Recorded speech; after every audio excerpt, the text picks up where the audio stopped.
Good afternoon mga ka-Red Dragon TV. Sa araw na to ay atin naman pong pinuntahan itong museo ng pampamahalaang sasakyan. So ito dito to sa may Quezon City Circle at ating pupuntahan ito upang may pakita sa inyo ang iba't ibang nagagandahang mga sasakyan ng mga nagdaan nating mga presidente. So sa mga sandaling ito ay andito na tayo sa harapan at samahan nyo ako sa ating pag-i-explore. So tara na guys, andito na tayo sa loob ng museo ng pagpangulong sasakyan. So unang lalapitan natin ay itong sasakyan ng dating Pangulong Manuel L. Quezon. So ito,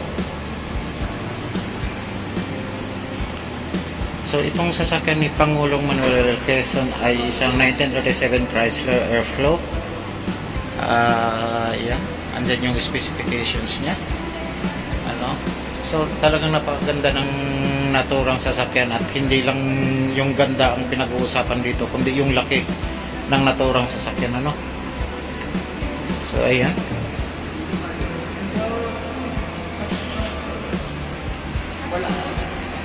isang 4 doors na Chrysler, ano. Ngayon sunod naman nating puntahan ay itong sasakyan ni dating Sergio or Pangulong Sergio Osmeña, no.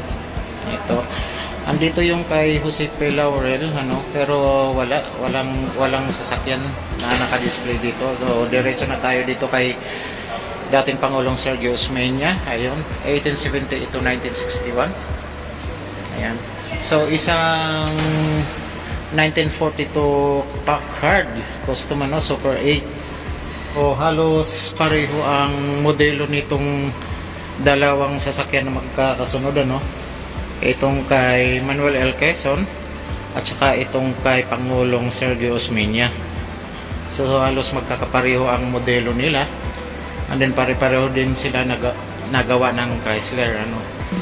And then dito naman sa pangatlo, itong kay Pangulong Manuel Rojas, isang Cadillac, ano, Fleetwood series, ano, 1947 75 limousine. Ayun. So kung mapansin nyo, lahat ng mga sasakyan ng naging Pangulo ng Pilipinas ay ang number is 1. Ayun, no? So yun yung palatandaan na pagka nakita tayo ng mga sasakyan na 1 ang number, ibig sabihin presidential car yan. So katulad ng sinabi ko kanina, pare-pareho din ang modelo nitong mga sasakyan na to kay Pangulong Manuel L. Quezon at yung kay Pangulong Sergio Osmeña, at the same time itong kay Pangulong Manuel Rojas. So pare-pareho ang modelo nito. And then susundan naman natin dito ay ang kay Pangulong Elpidio Quirino, ano. Shout out sa mga taga Quirino High School dyan.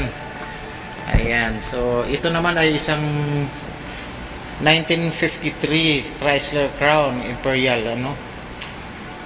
Service years 1948 to 1953. Ayan, ang engine niya ay isang 5.4 liter Hemi V8 cylinder, ayun, with power 284 power at saka yung torque niya is not applicable, ano. So ito nga, ito ang medyo na iba na, no. Samantalang yung tatlong magkakasunod ay pare-pareho. So katulad ng sinabi ko kanina, napakaganda pa rin, as in na-preserve ng mga kinaukulan itong ganda ng mga sasakyan ng mga naging Pangulo ng Pilipinas dati. Ngayon nandito na tayo sa harapan ni Pangulong Ramon Magsaysay. Ayan, so 1907 to 1957, ano. Ayan, isang 1955 Cadillac series, ano, with body style 4 doors sedan. Engine is 5.4 liter V8 cylinder with power 253 PS. So hindi natin alam kung ano yung PS kasi ang pagkakaalam natin is horsepower, ano. ang ganda, ano? Nakakamangha, ang ganda.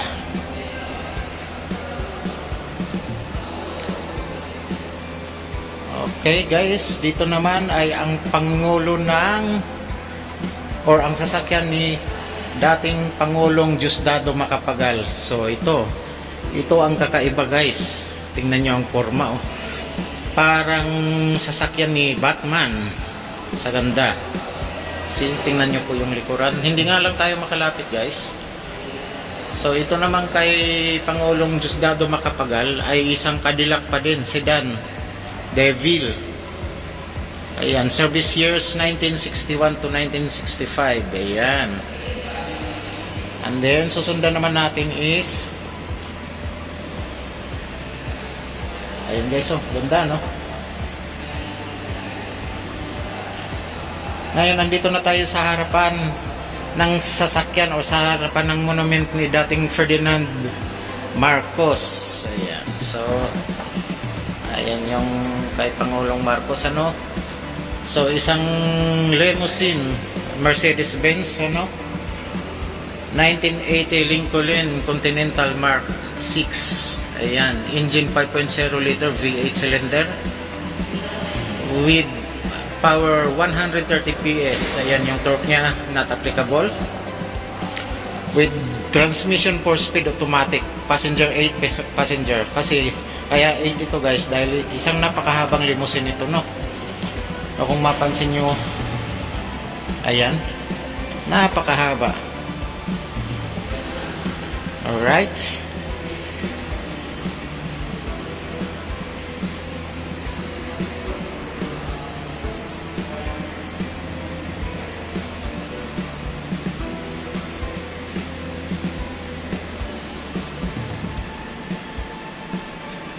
Sa harapan ng sasakyan ni dating Pangulong Corazon Aquino. Ayan. So isang Mercedes-Benz 1986 model 500 SEL. Ayan, no? Service years 1986 to 1992 with body style 4-door sedan, engine 5.0 liter V8 cylinder. Ayan. So, nagmula kay Pangulong Corazon Aquino, medyo na iba na yung ano, no? Style ng mga sasakyan, parang mas modelo na. Although dito ako hanga talaga sa sasakyan ni Pangulong Ferdinand Marcos. Talagang napakaganda. Ayan.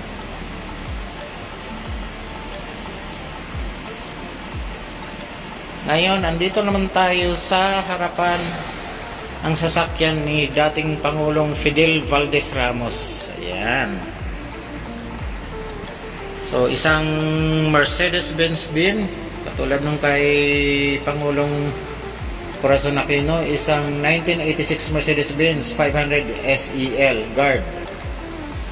Service years 1986 to 1992. Isang 5.0 liter din V8 cylinder with 2 to 3 PS power. And then ito yung torque niya is 365 Newton meter. Ayan. With transmission 4-speed automatic, ano? 5 passengers only. So mas maliit itong mga sasakyan na ng mga sumunod na Pangulo ng Pilipinas. Nag-umpisa kay Pangulong Corazon Aquino, din sinundan ni Pangulong Fidel Valdez Ramos. And then next, andito tayo ngayon sa sakyan ni Pangulong Joseph Estrada. Ayan. So itong sasakyan ni Pangulong Joseph Estrada ay isang Mercedes-Benz, ano? 1993. Service years 1993 to 2001. Isang 6.0 liter with V12 cylinder. So V12 to guys. Ito yung pinakamalaking makina sa lahat ng nagiging sa lahat ng sasakyan ng mga nagiging presidente ng Pilipinas. 6.0 liter V12 with 94 horsepower. PS na may torque with 517 Newton meter, ano?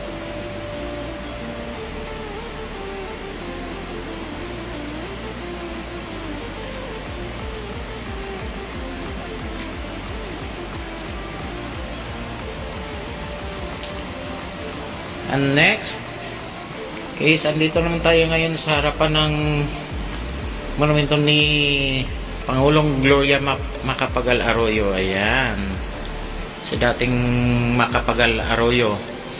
So ito yung sasakyan niya, isang V12 na limousine, 1993 model, under by Mercedes-Benz S600 limousine. Ayan, V140.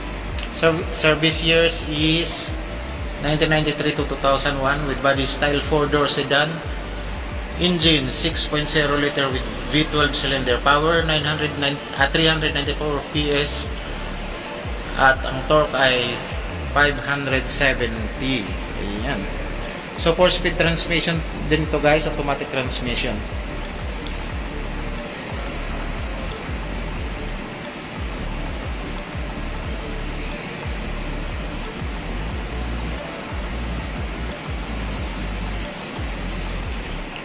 So ito naman yung sasakyan guys ni First Lady Imelda Marcos, isang Rolls Royce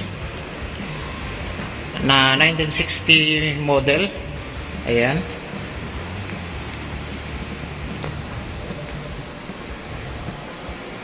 Isang Rolls Royce Phantom V, service years 1965 to 1986. Body style 4-door sedan limousine. Engine is 6.2 liters V8 cylinder, power 185 PS, and then yung torque niya is not applicable. Transmission is 4-speed automatic. Ayan. So napakaganda rin itong sasakyan na to. And last but not the least ay ang isang 1994 Cadillac V16 transformable town car. Ayan, ito ay ang sasakyan naman ni kanino ba to?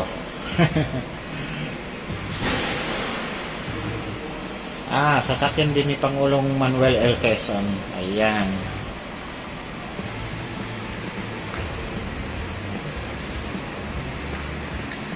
Ayun nga guys, dito na nagtatapos ang ating vlog sa araw na to. Once again, Red Dragon TV, at kung bago lang kayo sa aking channel, huwag kalimutan na i-like, i-share natin mga video, and of course, huwag kalimutan na mag-subscribe. Maraming salamat and God bless.